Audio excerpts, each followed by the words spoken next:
Hi, ಎಲ್ಲರಿಗೂ ನಮಸ್ಕಾರ. ನಾನು ನಂತಿ ಮಾತಾಡ್ತಾ ಇದ್ದೀನಿ. ನಿನ್ನೆ ಚಾಚಾ ಅವರು ಒಂದು ಸ್ಟೇಟ್ಮೆಂಟ್ ಕೊಟ್ಟಿದ್ದಾರೆ.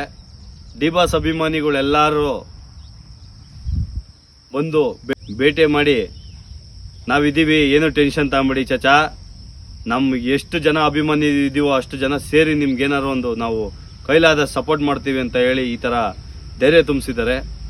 ಮತ್ತೆ ಯಶ್ ಸರ್ ನೇರವಾಗಿ ಕರೆ ಮಾಡಿದ್ದಾರೆ. ಅವ್ರಿಗೆ ಕರೆ ಮಾಡಿ ಯಾಕೆ ಏನಾಯಿತು ಅಂತ ಕೇಳಿದಾಗ ಈ ಥರ ಲಾಸ್ಟ್ ಸ್ಟೇಜಲ್ಲಿದೆ, ನೀವೇನು ಟೆನ್ಷನ್ ತಗೊಂಬಿಡಿ, ನಾ ಎಷ್ಟೇ ಕೋಟಿ ಖರ್ಚಾದ್ರೂ ಪರವಾಗಿಲ್ಲ, ನಾನು ನಿಮಗೆ ಸಪೋರ್ಟ್ ಮಾಡ್ತೀನಿ, ಇವಾಗ ಏನು ಟೆನ್ಷನ್ ತಗೊಂಬೇಡಿ, ಇವಾಗ ದುಡ್ಡು ಬೇಕಾ, ಎಷ್ಟು ಹಾಕ್ಬೇಕು ಹೇಳಿ, ನೀವು ಎಷ್ಟು ಹಾಕ್ಬೇಕು ಅಷ್ಟು ಹೇಳಿ ಸಾಕು ಅಂತ ಹೇಳಿದಾರಂತೆ.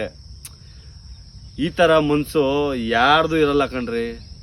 ಎಷ್ಟೇ ಕೋಟಿ ಖರ್ಚಾದ್ರೂ ಪರವಾಗಿಲ್ಲ, ನಾನು ನಿಮ್ಮನ್ನ ಕಾಪಾಡ್ತೀನಿ ಅಂತಾರಲ್ಲ, ಇದು ದೇವರೇ ಅವ್ರನ್ನ ಕಳಿಸಿರೋದು ಅವ್ರ ಹತ್ರಕ್ಕೆ. ಯಾರ್ರೀ ಈ ಕಾಲದಲ್ಲಿ 10 ರೂಪಾಯಿ 20 ರೂಪಾಯಿ ಕೊಡೋಕ್ಕಿಂತ ಮುಂದೆ ನೋಡೋ ಕಾಲ ಇದು. ಅದ್ರಲ್ಲಿ ಕೋಟಿ ಖರ್ಚಾದ್ರೂ ಪರವಾಗಿಲ್ಲ ಅಂತ ಹೇಳ್ತಾರಲ್ಲ, ಅದು ಮೇನು ಕಣ್ರಿ.